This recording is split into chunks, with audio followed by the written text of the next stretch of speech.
நண்பர்களே, வணக்கம் நண்பர்களே. இந்த பதிவு அதிமுக தொண்டனுக்காக. இந்த பதிவு 2024 பாராளுமன்ற எலெக்ஷனில் அதிமுக படு தோல்விப்பட்டது நம்ம எல்லோரும் பார்த்தோம். இப்போ நம்மளோட அம்மா 2016 அவங்க அசுர பலத்தோடு தொடர்ச்சி ரெண்டாவது வாட்டி அவங்க ஜெயிச்சாங்க. கிட்டத்தட்ட 2 கோடி மக்கள் தொண்டன் அம்மா இருக்கும்போது இருந்தாங்க. ஆனால் இப்போ 2024 எடப்பாடி தலைமையில் நடந்த பாராளுமன்ற எலெக்ஷன் பார்த்தோன்னா கிட்டத்தட்ட பாதிக்கு பாதி ஓட்டு தான் நம்மளுக்கு கட்சி தொண்டன் போட்டிருக்காங்க. 2 கோடி தொண்டன்லாம் கட்சிக்காக வாக்களிக்கலை. இப்படி இருக்கும்போது விக்கிரபாண்டி இடைத்தேர்தல் அதில் கிட்டத்தட்ட 6 எம்எல்ஏ மேலே அதிமுக உறுப்பினர் இருக்காங்க. அது எடப்பாடி ஐயா புறக்கணிச்சிட்டாரு. இப்படியே கட்சியை தாரவாத்திட்டே போனால் கட்சியோட நிலம் என்ன ஆகுறது? அடுத்து 2026 நம்ம விஜய் பூசார் கட்சியை ஆரம்பிச்சிருக்காரு. சீமான் வர நல்லா அங்கங்கே மேடையெல்லாம் பேசி நல்லா அவரும் சிறப்பான ஓட்டு வாங்கிட்டு இருக்காரு.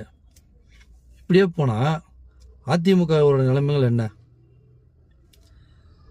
இப்போ கட்சி ஒன்று பண்ணணும், கட்சி ஒன்று சேரணும், பிளவுபட்ட அதிமுகவை ஒன்றிணைக்கணும். சசிகலா அம்மையார் என்ன துரோகம் பண்ணாங்க எடப்பாடிக்கு? அவங்க ஜெயிலுக்கு போகும்போது கட்சியை எடப்பாடி கையில் தானே கொடுத்துட்டு போனாங்க. அவங்க என்ன தவறு பண்ணாங்க? இது வரைக்கும் அவங்க யாருமே தப்பாக சொல்லலையே, எடப்பாடியும் தப்பாக சொல்லலை. அப்புறம் தொடர்ச்சியாக தோல்வி தான், வெற்றின்றதே இல்லை. தோல்வி மேலே தோல்வி தான் சந்திக்கிறாங்க.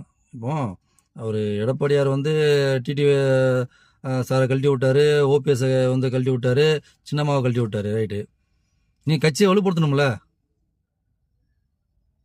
கட்சியை வலுப்படுத்தலை. ஃபுல்லாக தென் மாவட்டத்துலேருந்து எல்லா இடத்துலையும் ஏகப்பட்ட ஓட்டு, ஃபுல்லாமே கோஷ்டி பிரச்சனை. இந்த மாதிரி இருந்தால் கட்சி எப்படி வலுப்படுத்த முடியும்? ஓபிஎஸ் கூட ஒரு குரூப்பு, எடப்பாடி டிடிவி அண்ணன் கூட ஒரு குரூப்பு, சின்னம்மா கிட்ட ஒரு குரூப்பு. டிடிவி இருக்கிற தொண்டன்லாம் யார்? திமுகலேருந்து போனாங்களா? என்ன காங்கிரஸ்லேருந்து போனாங்களா? இந்த பிஜேபிலேருந்து போனாங்களா? எல்லாம் அதிமுக, எல்லாம் ஒரிஜினல் அண்ணா திமுக கூட இருந்த அம்மா இருக்கும்போது இருந்த உறுப்பினர்கள் தான் டிடிவி கூட போயிட்டாங்க. இந்த மாதிரி கட்சி நாலா பக்கம் செதறி போய் இருக்குதா தவிர ஒரு வெற்றின்றதே இல்லை, தோல்வியாக தான் போயிட்டுருக்கு. டெபாசிட்டு ஒவ்வொரு எத்தனை தொகுதியில் டெபாசிட் இறந்துருக்கும். சீமான கூட ஓட்டு அதிகமாக வாங்குறாரு. இப்போ அணிகள் ஒன்று சேர்றதுல என்ன தவறு? சரி, எடப்பாடி ஐயா ஓபிஎஸை கழட்டி விட்டாரு, டிடிவி கழட்டி விட்டாரு, சின்னம்மா ரைட்டு கழட்டி விட்டார். ரைட்டு, அதுக்கப்புறம் என்ன நடந்தது? கட்சியோட அதெல்லாம் இப்போ சீமான கட்சியில் போய் சேர்றதுக்கு வழி இல்லையா? என்னென்னா போய் பிஜேபியில் சேர முடியாதா? இல்லைன்னா விஜய் சார் கூட போய் சேர முடியாதா? கட்சியோட நம்ம ஆதி காலத்துலேருந்து தாத்தாலேருந்து அப்பாலேருந்து எல்லாமே அனைத்து இந்திய அண்ணா திராவிட முன்னேற்ற கழகத்தில் தான் செயல்பட்டு இருக்காங்க. நான் கட்சியோட அடிமட்ட தொண்டன். நான் இப்போ சின்னமானியில் இருக்கேன். என்ன பண்ணுறது? இப்போ எந்த கட்சியில் போய் சேர்றது நீங்கள் சொல்லுங்கள். இந்த மாதிரி எல்லாரும் அவங்களுக்குள்ள ஒரு ஒற்றுமைன்னு எல்லாம் தனித்தனியாக ஒவ்வொரு கட்சியில் போய் சேர்ந்துட்டாங்கன்னா இந்த கட்சியோட நிலம் என்ன? காமராஜர் ஐயா இருக்கும்போது காங்கிரஸ் முதலமைச்சராக இருந்து பயங்கர செல்வாக்காக இருந்தார் தமிழ்நாட்டில். அவர் இறந்த உடனே அந்த கட்சியே தமிழ்நாட்டில் செல்வாக்கு இல்லை. இப்போ அந்த மாதிரி தான் இப்போ அதிமுக நடந்துட்டு வருது. ஏன் அப்படி பண்ணுறீங்கன்னு கேட்குறேன். ஒற்றுமையாக இருந்ததுல என்ன உங்களுக்கு தவறு? இப்போனா சின்னம்மா எடப்பாடி வேணாம் ஓபிஎஸ் வேணாம்னு சொல்கிறாங்களா? பிரிஞ்சிருக்கிற அணியை ஒன்று சேர்க்கணும் அப்படின்றது தான் அவங்களோட நிலைப்பாடு. அவங்களுக்கு என்ன 30 வயசு ஆகுது? அப்போ அவங்களுக்கு எத்தனை வயசு ஆகுது? அவங்க என்ன இப்போ சாதனை பண்ண போகிறாங்க? 32 வருஷமாக அம்மா கூட பாய்ஸ் கார்னரில் யாரை பார்த்துட்டு யாரை அம்மாவுக்கு எப்படி தகவல் போகுன்றது உங்களுக்கு எல்லாத்துக்குமே தெரியும்ல. இந்த ஜெயக்குமார் என்ன பேசுகிறாரு? ஆர்கே அந்த முதல்ல இருக்கிற யார் உதயகுமாரா? அம்மா நீதாம்மா கட்சியை வழியை போத்துற நீதாம்மான்னு சொல்லி காலில் விழுந்தாங்க. இன்றைக்கி காலில் விழுந்தவங்க அனைத்து பேரும் அவங்கள பற்றி தப்பாக குறை சொல்கிறாங்க. உங்களை நம்பி எவன் வருவான்? ஏன் ஓட்டு போடுவான்? இந்த கட்சி எப்படி வழி நடத்துவீங்க? தொண்டன் தான் ஏன் கஷ்டப்படுறோம், அசிங்கமாக இருக்குதுயா. கட்சியோட சின்ன கொடியை போட்டு போனால் அசிங்கமாக இருக்குது நம்மளுக்கு. எங்கன்னா ஓட்டு கேட்க முடிஞ்சுதா, ஓட்டு கேட்க போக முடியுதா? எங்கே பார்த்தாலும் கோஷ்டி பிரச்சனை. ஒரு தெருவில் போனால் அதில் ஓபிஎஸ் குரூப் ஒரு குரூப் ஆள் இருக்காங்க, டிடிவி குரூப் ஒருத்தர் இருக்காங்க, சசிகலா மேயர் குரூப்பு ஒருத்தர் இருக்காங்க. இப்படி இருந்து 2016க்கு அப்புறம் அம்மா இறந்துட்டாங்க. அதுக்கப்புறம் எடப்பாடி தலைமையில் ஆட்சி நடத்தினார். ரைட்டு, எல்லாத்தையும் விலை கொடுத்து பண்ணிட்டார். ரைட்டு, 2000 சில பொதுக்குழு செயற்குழு வச்சு நீங்கள் வந்து பொது செயலாளரை தேர்ந்தெடுத்துட்டீங்க. ரைட்டு, எவ்வளோ எத்தனை மக்கள் எத்தனை கோடி கொடுத்து நீங்கள் விலைக்கு வாங்குவீங்க? மக்கள் தொண்டெல்லாம் அவன் கொந்தளிச்சு போயிருக்காங்க. அணியை ஒன்றும் சரிங்கய்யா. நீங்கள் 4 பேர் சேர்ந்து யார் வந்து பொதுச் செயலாளர், ஒருங்கிணைப்பாளர், இன ஒருங்கிணைப்பாளர் யாருன்றது எல்லாம் எங்களுக்கு தேவையில்லை. அதில் நாங்கள் தலையிடவே இல்லை. கட்சியை ஒன்று சேர்க்கறதுக்கு வழியை பாருங்கள். இல்லைனா கட்சி அடிமட்ட கட்சி நாசமாக போயிடும். மக்கள் தொண்டெல்லாம் கொந்தளிச்சு பண்ணிக்கிறாயா. போய் வெளியே போய் உட்காந்து பாருங்க, போய் கேளுங்க. போய் இப்போ போடுறாரு, ஒவ்வொரு மாவட்டத்துலேயும் ஒவ்வொரு கூட்டம் போட்டு கேட்குறாருல, என்ன சொல்கிறாங்க மக்கள்? தொண்டை என்ன சொல்கிறான், அந்த பொறுப்பாளர் என்ன சொல்கிறானுங்க? கட்சி ஒன்று சேரு. கட்சியில் எது நீ கழட்டி விட்டு நேயா பண்ண போகிறீங்க? கட்சி அழிக்கிறது வந்தீங்களா? கட்சி அழிவு நோக்கி போயிட்டு இருக்கியா? சின்னம்மா, ஓபிஎஸ், டிடிவி இவங்களை கட்சியை ஒன்று சேர்ந்து கட்சி இன்னும் அவங்க என்ன அவனுக்கு தூரம் பண்ணாங்க, என்ன அழிச்சிட்டாங்க? உங்க கையில் பதவி கொடுத்துட்டு போனது தப்பா? ஜாதி பற்றி தூண்டுதல் பண்ணுறீங்க. அவங்க ஏன் சசிகலா அம்மாருக்கு அவங்க சமுதாயத்தில் ஆள் இல்லையா? ஏன் எடப்பாடிட்டு கொடுத்துட்டு போனாங்க? விசுவாசமான ஆள், நம்பிக்கையான ஆள் தானே கோயில் கொடுத்துட்டு போகிறாங்க. நடந்தது முடிஞ்சு போச்சு. என்ன பண்ணலாம் இப்போ இதுக்கு சொல்லுங்க, என்ன பண்ணலாம் அதை சொல்லுங்கள். இப்போ என்ன பண்ணலாம்? இப்போ 2026 எலெக்ஷன் வருது. சீமான் நல்லா கணிசமான ஓட்டு வாங்கிட்டு இருக்காரு. விஜய் சார் வந்து அவர் ஒரு நல்ல ஒரு முன்னேற்றத்தில் போயிட்டு இருக்காரு. அவர் ஒரு 2026 வேட்பாளர் நிற்க போகிறாரு. இதில் நீங்கள் இந்த கோஷ்டி பிரச்சனை என்ன பண்ண போகிறீங்க? எப்படி நாங்களாம் வந்து சீமான் ஓட்டு போட போயிட்டுமா, இல்லைன்னா விஜய் சாருக்கு போட்டு போயிட்டு போடுமா? கட்சி நாசமாக போயிட்டு இருக்கியா, அழிவு நோக்கி போயிட்டு இருக்கியா? வைத்தியச்ச கலப்பாதீங்கயா. ஒன்று சேர்றது வழியை பாருங்கள். அவன் 10ல் ஒருத்தர் எவ்வளோ 2-3 பேர் எதனா சொல்லிட்டானா? தென் மாவட்டத்தில் பாருங்கள். இன்றைக்கி தென்காசி தொகுதியில் எத்தனை பேருங்க எல்லாம் ஒரிஜினல் தொண்டனுங்கய்யா. ஒரிஜினல் தொண்டான், எவனோ பணத்தை கொடுத்து கூப்பிடல. ஒரிஜினல் தொண்டு அங்கே போய் நிற்கிறான், கத்துறான், கதறான். கட்சி விட்டு எவனும் போத்துறாம இல்லையா? எம்ஜிஆர் ஐயா வளர்த்த கட்சி இது. அம்மா எப்படி பார்த்தாங்க, எம்ஜிஆர் எப்படி பார்த்தாங்க?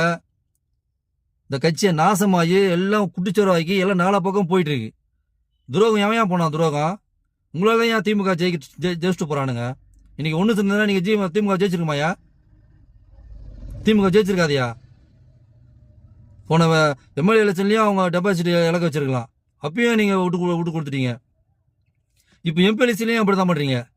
என்ன பண்ணலான்றீங்க? இப்போ 2026 பண்ண போகிறீங்க. இன்னும் 2 வருஷம் தான் இருக்குது. நீங்கள் இப்போ ஒன்று சேர்ந்து நீ மக்கள் முன்னாடி போயிட்டு ரெட்டலைக்கு ஓட்டு கேட்டாலுமே மக்கள் போடுமான்னு தெரியல. உங்கள் சௌரியத்துக்கு நீங்கள் அடிச்சுக்கிறீங்க. அவங்க நீ இப்போ தீகார் செயலுக்கு போகிறேன்னு ஓபிஎஸ் சொல்கிறாரு. எடப்பாடி நீங்கள் தீகார் செயலுக்கு போகிறேன்னு சொல்கிறீங்க. மாற்றி உங்களுக்குள்ளே குற்றச்சாட்டு வச்சுக்கிறீங்க. எப்படி மக்கள் உங்களை நம்புவோம்? எப்படியா நம்புவோம் மக்கள் உங்களை? ஏன் இப்படி கட்சி பேரை கெடுக்குறீங்க? அதிமுக எப்படியா இருந்தது? ஓஎஸ்காரில் வந்து கூட்டணி கட்சிக்காரன் வந்து அப்படி மணிக்கெல்லாம் நிற்பாயா? அப்படி நின்று சீட்டு வாங்கினவங்களாம் பல பேர் இருக்காங்க. பார்த்தா அதிமுக போய் தேடி போய் கூட்டணிக்கு போய் கூட போகிறாங்க. அப்படியா என் அம்மா உருவாகிட்டு போனாங்க? எம்ஜிஆர் அப்படியே உருவாகிட்டு போனார் கட்சியை. தென் மாவட்டமே அதிமுகவோட கோட்டையாக இருந்ததுயா. அந்த தென் மாவட்டத்தில் இப்போ அதிமுக பேரரசுனாலுமே எவனை மதிக்க மாட்டாங்கய்யா. அந்த மாதிரி ஒரு பிரச்சனையில் போயிட்டுருக்கு. தயவுசெய்து சொல்கிறேன், கையெழுத்து கும்பிட்றேன், அந்த கட்சியை ஒன்று சேருங்க. உட்காந்து பேசுங்க. நீங்கள் எந்தெந்த பொறுப்பு வாங்குறீங்க, என்னென்ன பண்ணுறீங்களோ அதை நீங்கள் முடிவு பண்ணிக்கோங்க. தயவுசெய்து கட்சியை மட்டும் அழிச்சிடாதீங்க. புரியுங்களா? எல்லோரும் ஒற்றுமையாக வாங்க. எல்லாம் வந்து எங்கேயுமே யாருக்கிட்டையும் பிரச்சனை இல்லாமலாம் இல்லை. புரியுதுங்களா? எல்லாத்துக்கும் உங்களுக்குள்ள 1008 யூக பிரச்சனைலாம் இருக்கும். உங்களால் எங்களோட தொண்டனை வந்து மன உளைச்சல் ஆளாக்காதீங்க. அடிமட்ட தொண்டன் எப்படி கும்புறான்னு உங்களுக்கு தெரியாது. புரியுதுங்களா? எல்லாம் தெரிஞ்சு தான் நீங்கள் எல்லாமே இதெல்லாம் பண்ணுறீங்க.